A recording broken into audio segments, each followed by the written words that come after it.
اعوذ باللہ من الشیطان الرجیم، بسم اللہ الرحمن الرحیم۔ السلام علیکم، کیسے ہیں آپ سب؟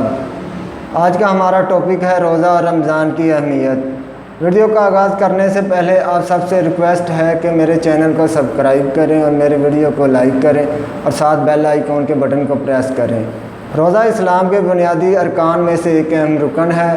اللہ رب العزت نے فرمایا، اے ایمان والو، تمہارے اوپر روزے فرض کیے گئے ہیں جیسا کہ تم سے پہلی امتوں پر بھی فرض کیے گئے تھے تاکہ تم متقی بن جاؤ۔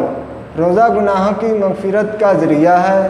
آپ صلی اللہ علیہ وسلم نے فرمایا، جس نے ایمان اور ثواب کی امید کے ساتھ روزہ رکھا، اس کے گزشتہ سارے گناہ معاف کر دیے جاتے ہیں۔ روزہ گناہوں سے ڈھال ہے۔ آپ صلی اللہ علیہ وسلم نے فرمایا، روزہ ڈھال ہے جب تک اس کو پھاڑ نہ دے۔ روزہ جہنم کی آگ سے بچاؤ کا مضبوط قلعہ ہے۔ آپ صلی اللہ علیہ وسلم نے فرمایا، روزہ ڈھال ہے اور جہنم کی آگ سے بچاؤ کا مضبوط قلعہ ہے۔ روزہ جہنم کی آگ سے ہزاروں میل دوری کا سبب ہے۔